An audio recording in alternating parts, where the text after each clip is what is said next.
On this episode of the Launch Your Coaching Ministry podcast, if you've been wondering, how do I find clients for my coaching ministry? Well, sis, you are in the right place. So whether you're just starting out or you've been trying to grow your coaching ministry for a while, today's episode is packed with tons of strategies to help you attract and serve the right people without all that overwhelm. Finding clients doesn't have to be stressful or salesy.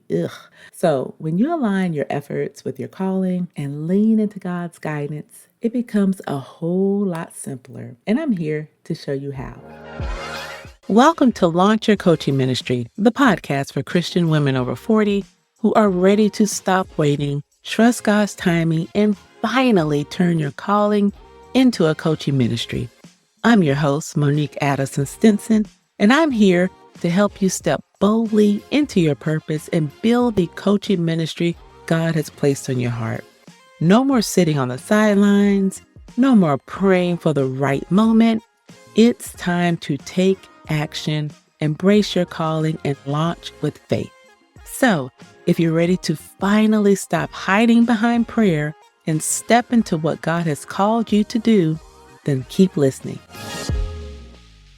So let's start with the foundation, because you really can't find clients for your coaching ministry if you don't know who you're serving or why you're serving them, right? Now, this is the first and most important step. Now, without it, you'll find yourself spinning your wheels and trying to reach everyone and connecting with no one, child. So first things first, what is your calling? What is the purpose God has placed on your heart for your coaching ministry? This isn't about trying to be like someone else or following trends. This is about getting crystal clear on the unique vision God has given you. So I want you to take a moment to reflect. What has God been pressing on my heart? Who do you feel led to serve? What's the transformation you want to help people achieve? Now, for me, I realized that my calling was helping Christian women over 40 stop hiding behind fear and procrastination and step boldly into their coaching ministries. Now, I knew I wasn't called to help everyone. I was called to help women like me who needed someone to say, "Wake up, sis. You've got this. You can do this. Stop procrastinating." Now, I hope you got it. I hope you answered those questions. If you've answered those questions, hopefully we are clear now and you are clear on your calling. Now it's time to talk about your ideal client. And in the business world, we call your ideal client, we call it your ICA, right? We call your ideal client your ICA for short. Now, this is the person who God has called you to serve. Your ICA isn't just a demographic. It's a real specific person with struggles, dreams, and goals. And knowing your ICA allows you to create content, offers, and messaging that speaks directly to their needs. I want you to ask yourself a few questions, and if you haven't realized it by now, you probably need pen and some paper for this. I'll go to the notes section in your phone. But here are a few questions. Who are they? So I want you to think about age, what stage in life they're in, and their personality. Next, what are their struggles? What's keeping them up at night? That would tell you what their struggles are. What are their goals? What transformation are they praying for? That would then tell you what their goals are. And then how can your coaching ministry help them? So basically you're asking, what's the solution I offer? Now for me, my ICA is faith-driven women over 40 who feels called to start a coaching ministry, but is held back by fear, perfectionism, or not knowing where to start. Now, she's overwhelmed by all the advice out there from all the gurus, and she needs someone to help her cut through the noise and finally take action. So that's my ICA. Now, once you know your calling and once you know your ICA, the next step is to align your messaging. Now, your messaging is your messaging bridges the gap between your ICA struggle and the solution that your coaching ministry or product solves or provides. So you really need to speak their language. You want to use words and phrases that resonate with their struggles and dreams. So for example, if your ICA is struggling with fear, talk about breaking free from fear or stepping out in faith. If they're overwhelmed, then talk about finding clarity and peace. And you can use the word if you're overwhelmed and you need to to find clarity or you need to get some peace. You want to use the words that they would use. And I said this in a couple podcast episodes before that. This is not the time to use your churchy words or to use, if you've gotten your doctorate and you are an amazing orator, this is not the time to use those skills. This is the time to say the exact words or similar words that the person you're trying to reach says, because you are speaking to them and you need to speak their language. Now, when I talk to my ICA, I say things like sis because that's how we talk, right? Sis, if you're waiting for the perfect time to launch your ministry, let me tell you the time is now. Or I would say something like, if fear is holding you back, let's break free and move forward in faith. These are phrases that speak directly to their heart and make them feel seen. Again, this is what they would say. This is the transformation that they're trying to get. So these are the things that I would say in my messaging. Sis, knowing your calling and your audience isn't just about business, it's about service. So when you take the time to understand who you're serving and why, you're showing up in obedience to God's calling and creating space for Him to work through you. Remember, God didn't call you to serve everyone. He called you to serve someone. And when you get clear on that someone or who that someone is, you'll be amazed at how much easier it is to find and connect with them.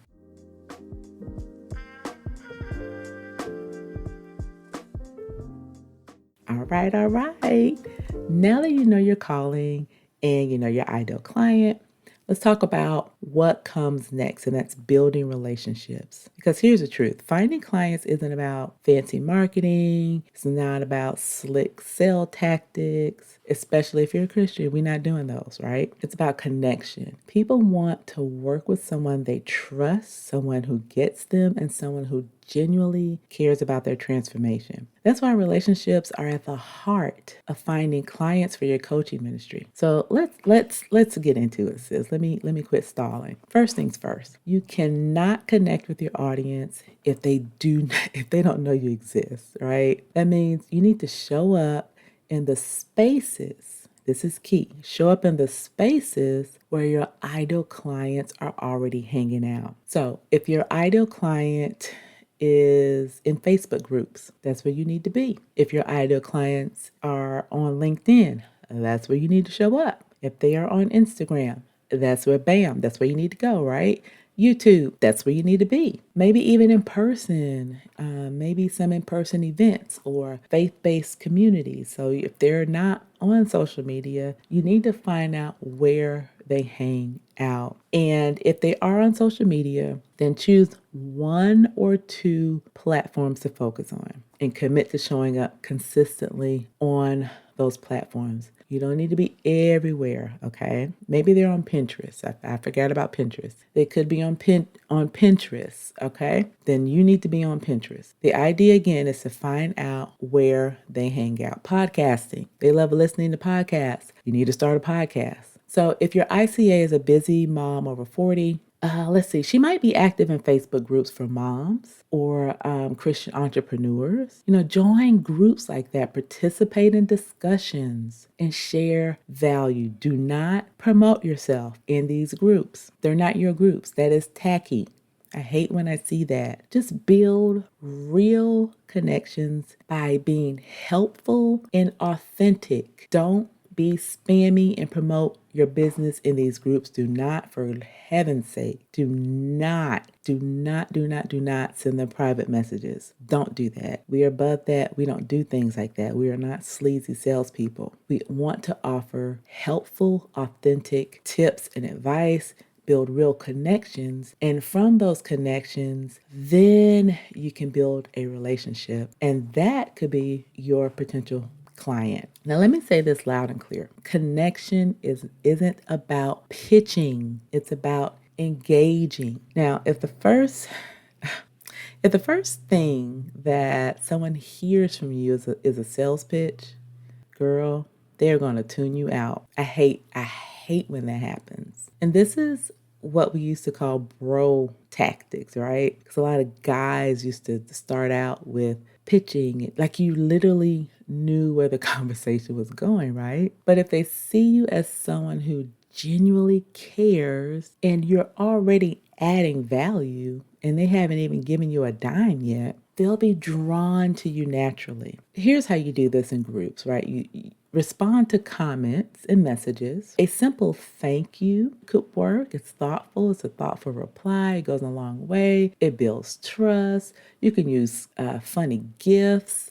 Anything like that in comments that would they can keep seeing your name pop up, that you're commenting, that you're kind, that you're adding some value and encouragement. You can share your story and struggles so your audience knows that you're relatable. You're a real person who has or had real problems and you've overcome those problems. Or let's say someone comments on your post, for instance, about, I don't know, stepping out in faith. Instead of just saying, thanks for commenting or just liking the comment, so try this. I remember feeling exactly the same way before I launched my coaching ministry. What's been holding you back from taking the next step? Again, you're saying you felt the same way before you launched your coaching ministry. Right? Now they know that you have a coaching ministry, but you didn't sell them on it. And then you're engaging. You're asking them, what's been holding you back from taking the next step? And you're asking them an open-ended question. So hopefully that will start some sort of conversation, some sort of deeper connection. This isn't a quick fix. This is a long process. Not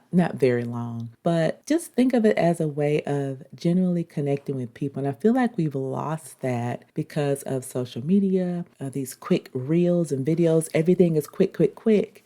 And we need to go back to actually caring about people, just genuinely having conversations with them. Now, also remember that consistency is key to building relationships. People need to see that you're reliable before they'll trust you with their transformation.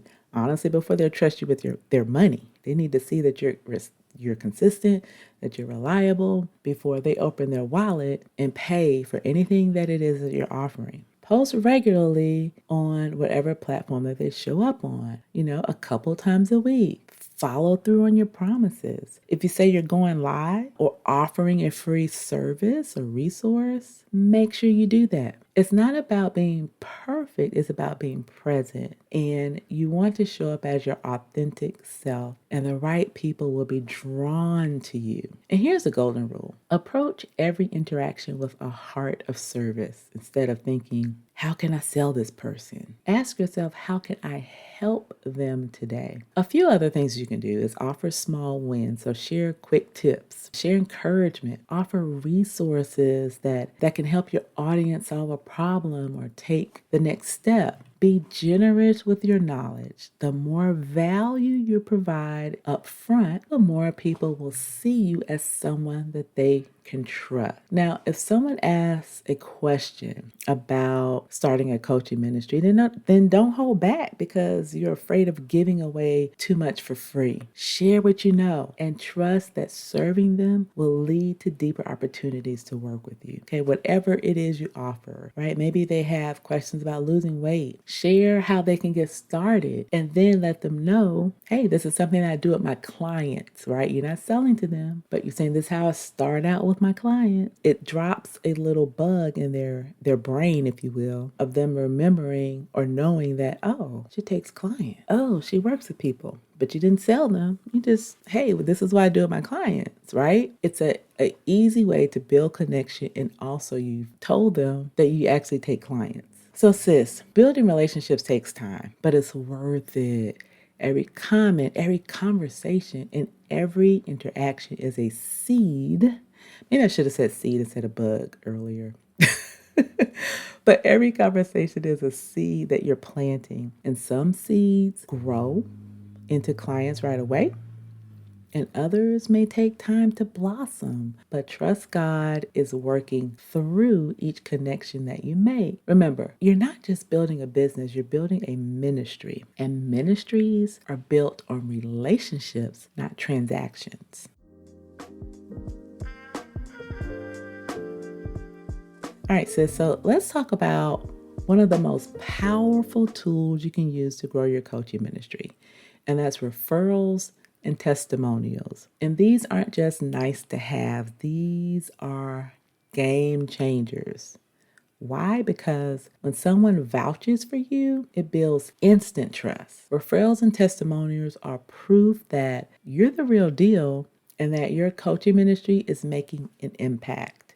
And the best part, they don't cost a thing. They're fueled by relationships that you've already built. So let me ask you this. How often do you try something new because someone you trust basically recommended it? Whether it's a new restaurant, a book, or even a coach, referrals carry weight because they come with built-in credibility. Now, when someone refers you, they're essentially saying, I trust her and I believe she can help you too. And that is powerful. So, what can you do? Ask for referrals from existing clients or even people that you've helped informally. Make it easy by providing them with the language, right? That they can recommend, that they can use to recommend you, because a lot of times they really don't say the right things. So you can say something like, if you know someone who's ready to launch their coaching ministry, I'd love for you to share my name with them, and here's how I can help. You basically saying if you know someone's ready to launch their coaching ministry. So that way they can say, if they have a friend who's looking to launch a coaching business, you can say, hey, Monique, I know a girl named Monique who can help you launch your coaching ministry. She's helped me, or I've seen her posts. They seem real helpful in the group, things like that. But definitely give them some tips or the language, if you will, to use so they're not thinking about it and not fumbling over their words. Another example is if you've helped someone clarify their calling during a free consultation, right? If you're doing free consultations, then ask them if they know anyone who might fit from the same viewpoint that they needed help with, or if they know someone just like them who needs some help. Ask. What I'm trying to say is ask. Ask if they know someone. Now, testimonials. I love testimonials, and testimonials are a secret weapon. They are a megaphone that amplifies the results your coaching ministry delivers. What you can do is ask your happy clients to share their experience in a short testimonial, right? They can send it to you from their phone, or you can record them really quickly and give them a deadline to get it back to you so that you can make sure you have it, follow up with them to make sure that you get it back. But ask. You could guide them through the questions. Again, try not to make them think about it. Give them the prompts and the questions that they can use to answer so that you can get, one, again, make it easy for them, but two, so that you can get the information out of them that you need, because you know what you want them to say, right? You don't want to tell them what to say, but you want to pull certain things out of them. So guide them with some questions. And here are some, like 3 questions that you can use, that you can give them to answer whenever they give their testimonial. What was your biggest struggle before working with me? How did my coaching help you? And what results have you seen since we worked together? Those are 3, I'm telling you, those are 3 big ones, right? And sis, don't be shy about asking for testimonials. When someone shares their story, they're not just helping you, they're encouraging others who might be on the fence to take the leap. So they're awesome. Testimonials are awesome. And here's the thing. Once you have referrals and testimonials, girl, you've got to use them. They don't do much for your business if they're just sitting somewhere in a folder on your desktop. What you want to do is add testimonials to your website, add them to social media, add them to your email signature. Wherever you can, add those testimonials. You can share client wins in posts and in your Instagram stories and Facebook stories. With their permission, of course. You want to ask them. Always ask them. Get it in writing also. Maybe get them to sign something that says it's okay to share this testimonial, and you'll share their first name or share this video. Okay, get their permission. But those are perfect in Instagram stories and Facebook stories. Also, create a client love highlight on Instagram or a dedicated section on your website. Perfect. Because Here's the thing. If a client shares that they launched their coaching ministry, if that's your niche, after working with you, turn that into a post or reel and say something like, shout out to my amazing client, and put their name in there, who just launched her coaching ministry after months of feeling stuck. I am so proud of her bold faith move. Something like that. And let's not forget the most important part of the referral process is gratitude. When someone refers a client to you, make sure they know how much you appreciate it. Send a personal thank you note, or send an email, or even a small gift if you can afford it. It feels, I don't know, it's just that little thank you goes such a long way. And if it feels appropriate, okay, create a simple referral program if you're able to do that. For example, for every new client you refer to me, I'll send you a $25 gift card, or I'll offer a free 30-minute session as a thank you note, something like that. Okay, those are amazing ways to get referrals. And again, you're not bribing them. People are busy and they can forget. Okay, so this is just a way to remind them, and they don't know how valuable these are. You do. So it's just a way to remind them to share how it was to work with you.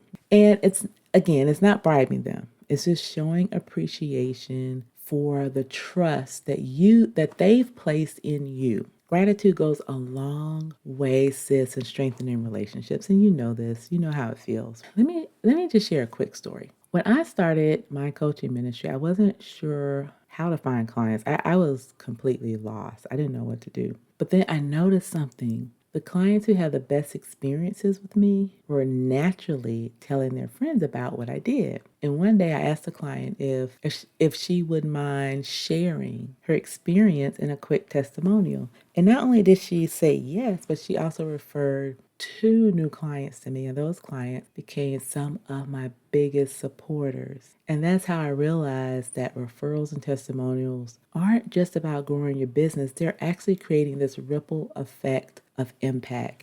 And again, I hope you heard what I said.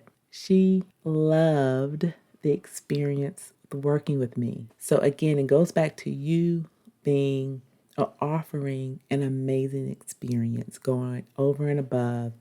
And girl, they'll share it. They'll share it. So don't underestimate the power of happy clients. When you serve them well, they'll become your biggest cheerleaders. And when you combine that with the credibility of testimonials, you'll find that new clients start to find you. Hey sis, are you feeling stuck, overwhelmed, or just unsure about how to launch this coaching ministry that God has placed on your heart? Well, let me tell you, you don't have to figure this out alone. And I've got 3 powerful one-on-one coaching opportunities that will help get you moving, whether you need a little push or just a full-blown action plan. First up is the Bold Faith Blueprint. Now, this 30-day no-nonsense coaching intensive is for my overthinking queens who are ready to stop procrastinating and start moving. Now, we'll tackle mindset block, gain clarity on your next steps, and we'll also map out a bold, faith-filled action plan. So if you're tired of second-guessing yourself, this is where you would start. Next up is step into your calling. And in this 90-day coaching program, we'll go step by step to build your coaching ministry with clarity, confidence, and faith. Now, this is for you if you're ready to go from stuck to launched with personalized support and a clear plan. Now, sis, your calling is waiting, so it's time to make it a reality. And then lastly, Vision to Action VIP Intensive. Now, if you are ready to hit the ground running, then this one's for you. In just one day, we'll create your custom blueprint to bring your vision to life with purpose and confidence. No fluff, no wasted time, just pure action. So sis, if you are ready to take bold steps toward your God-given purpose, let's do it together. You really have no excuses at this point. So head to the link in the description to secure your spot today, because sis, the spots are limited and I don't want you to miss out.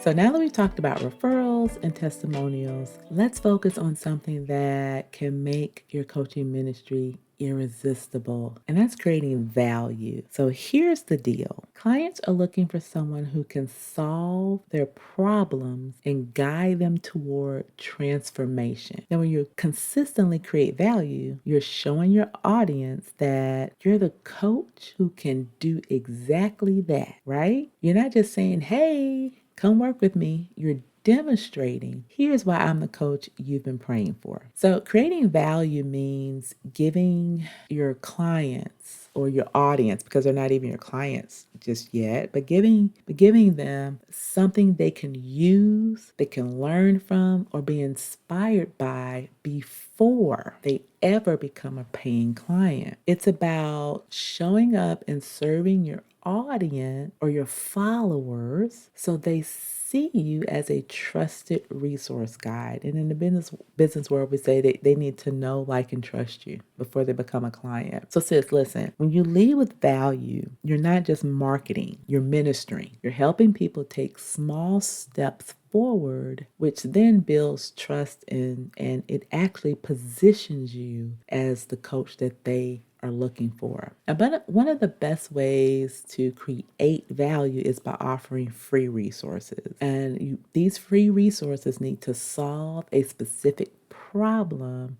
that your audience is facing. Now, we call these lead magnets. So create lead magnets like checklists or guides. You can create a mini training that speaks directly to your audience's needs. Now, for example, I have a procrastination to purpose checklist, and this checklist helps women uncover the fears and habits that keep them stuck. And it's packed with actionable steps, and it shows my audience that I understand their struggle. And your free resources don't have to be complicated. They really don't. So focus on providing one simple, impactful solution that makes your audience think, wow, if her stuff is this good and it's free, I can't imagine what I get when I work with her. Right? That's what you want them to think. Wow, if it's this good and it's free, I cannot imagine what I'll get when I work with her. That's exactly what you want them to think. Now, another way to create value is to be, I would say, consistently sharing content on your platforms.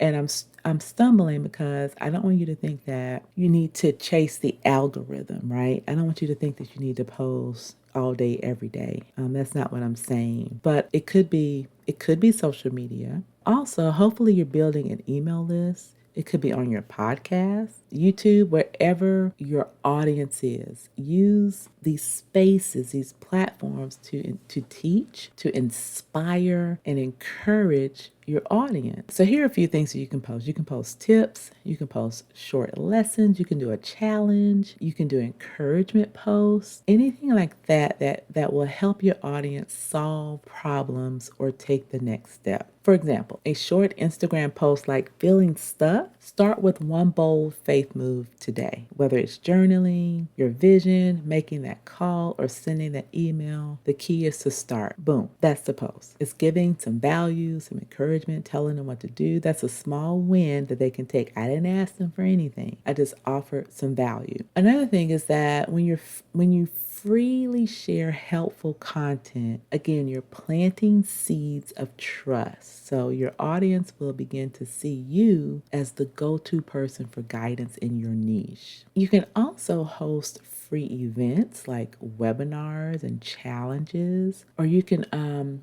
do Q&A sessions as well. You can go live and do Q&A sessions. Now, if you do Q&A sessions, I would give them the questions maybe a day or two before, have them send you DMs of the answers, or tell them to DM you the questions maybe, and then you answer them on the live Q&A session. So that's a great way to kind of monitor so you're not getting any crazy questions while you're on live. Some more tips. You can choose a topic that addresses a common struggle for your audience. And then what you can do is provide actionable solutions during the event. For instance, a webinar titled How to Overcome Fear and Launch Your Coaching Ministry in 2024. Now, this could be a powerful way to attract potential clients who are ready to take action. I probably should do that.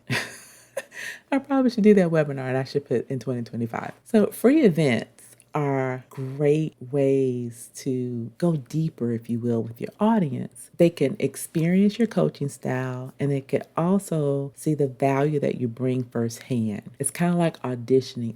Probably shouldn't say auditioning because I don't want you to freak out, but it's a really, really good way for them to see how you coach and how you teach, so that way they can determine if you're someone they won't if they would like to work with. And it's also a great way to build momentum, and you can lead people when your webinar is over to your paid offer, because if they're ready, they watch you, they like what they're seeing, they like what they're hearing, they can immediately go to a paid offer. All right. Okay. The next thing I want to talk about positioning for a second. When you consistently create value, you're actually positioning yourself as the expert that your audience trusts to help them achieve their goals. Now, don't freak out, but here's what you can do. You can share your personal wins. You can do what I mentioned earlier by sharing your client success stories. And you can also share any lessons that you've learned along the way, or any lessons that your clients learned along the way. Just don't be afraid to show up as the confident, faith-filled coach God has called you to be. You can also post things like,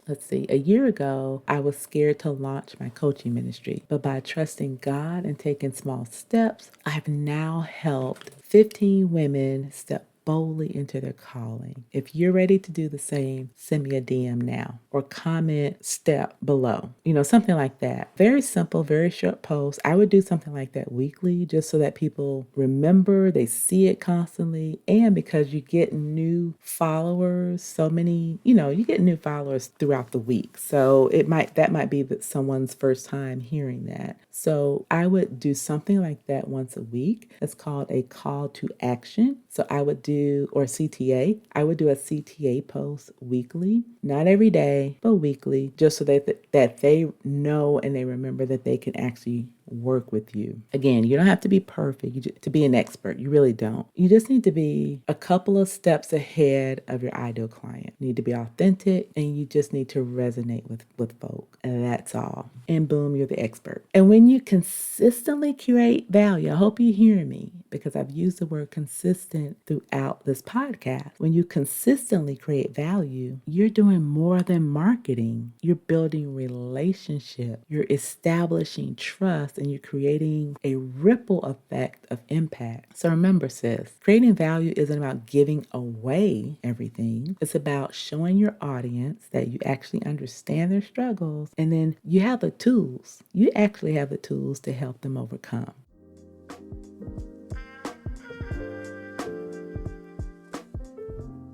All right, sis, I know we covered a lot today. It was a lot. And I should have told you in the beginning to get a pen and paper, but you can always come back and re-listen to this podcast. So some of the things that we talked about was understanding your calling, building relationships, leveraging referrals and testimonials, and creating value. But there's one final piece we need to talk about, and I feel like it's the most important one of all, and that's trusting God with the result. Because here's the truth. You can take all the right steps, you can implement every strategy, and you can show up consistently, but by the end of the day, it's really God who brings the increase. And your role is to move. Your role is to plant the seeds. His role is to grow them, right? And listen, I get it. When you're building your coaching ministry, it's easy to feel the pressure to make things happen and to hustle. I know that you want the results and you want them now. I get it, okay? Listen, I'm the same way. But sis, let me remind you of something that I had to learn. God's timing is perfect, and his plans are better than anything you could ever come up with. That's scary, but it's also comforting, because you don't have to carry the weight of the outcome on your shoulders, because your job is obedience and God's job is results. When you start to feel anxious, or if you start to feel impatient, because you will, just take a step back, take a deep breath, and pray. And then ask God to help you trust him with the outcome, and remind yourself that his timing is always on time. And if you need a scripture reference, go to Proverbs 16:3. Commit to the Lord whatever you do, and he will establish your plans. Okay. Now, sometimes we get so focused on the end goal that we forget to celebrate the small wins along the way. And sis, every single step forward is worth celebrating. Maybe you didn't hit 10 clients this month, but you had your first discovery call. Maybe you didn't launch your coaching ministry yet, but you created your first lead magnet. Those are wins. And they matter. Each step in the process forward, each step you make forward in this process matters. So, what I would encourage you to do so that you don't forget is that you keep a faith journal. And in this journal, you document your progress. You document any answered prayers. You document any moments of clarity. This will help you while you're working and you're getting bogged down in the minutia of business, because it is. It's a lot, but it's a little steps done over and over again. It can become monotonous. But go back to that journal every single day, maybe before you go to bed at night, and just read all of the progress you made. You have to remind yourself of that so that you can get the full and big picture, and that you can celebrate yourself. Because here's the thing I want you to remember. You don't have to work with everyone. And if you've been listening to me, you know I say this all the time. You don't have to work with everyone. God has already prepared the right clients for you. People who need your unique gifts, your unique perspective, and your coaching style. And when you align your business with God's purpose, He will guide the right people to you. And you need to trust that He knows exactly who needs your coaching ministry and when they need it. So pray over your business regularly and ask God to guide your steps and connect you with the right clients and give you peace as you wait for His timing. Now let's talk about rejection for a minute, because if something, it's something we all face at some point. Maybe someone says no to your coaching offer, because they will. I shouldn't say maybe, they will. There will be a lot of people who will say no. Or maybe your lead magnet doesn't perform as well as you hoped. I've had that happen. Listen, rejection isn't failure. It could be redirection, or maybe it got in the hands of the wrong person. Every no is leading you closer to the yes that God has for you. So don't let fear of rejection stop you from showing up and sharing your gifts. I want you to reframe rejection as feedback instead of taking it personally, I guess I should say. Ask yourself, what can I learn from this? Isaiah 41:10 says, "Do not fear, for I am with you. Do not be dismayed, for I am your God. I will strengthen you and help you. I will uphold you with my righteous right hand." Sis, let me leave you with this. God is faithful. He's not just the God of the harvest, He's the God of the process. Trust that every step you take in obedience is part of the bigger plan. And even when you can't see the full picture yet, it's part of the plan, okay? So you've been called, equipped, and prepared for this ministry. So keep showing up, keep planting those seeds, and keep trusting that God is working behind the scenes. And listen, the results are His, and He's got you covered. All right, sis. So if you're ready to take the next step in launching and growing your coaching ministry, I'd love to invite you to join my free Facebook group, the Kingdom Business Coaching Circle. It's a community of faith-filled women just like you who are stepping boldly into their calling. Inside of that amazing group, you'll find encouragement, you'll find support, and you'll also find practical tips and some coaching from me to help you move along the way. So click the link in the description and let's do this together. Sis, I hope today's episode gave you the encouragement you needed to step out in faith and start building the coaching ministry God's been nudging you to launch. Remember, you don't have to have it all figured out. You just need to trust God and take the first step. And don't forget, God's already equipped you with everything you need. Now, if you loved today's episode, be sure to follow or subscribe, share it with a friend, and leave a review. It really helps to get the word out. And if you want to dive deeper and connect with other faith-filled women on the same journey, head over to our free Facebook community. I'll add the link to the description, and that's where we're cheering each other on as we launch with purpose. So until next time, keep praying, but more importantly, move in faith. I'm rooting for you, sis.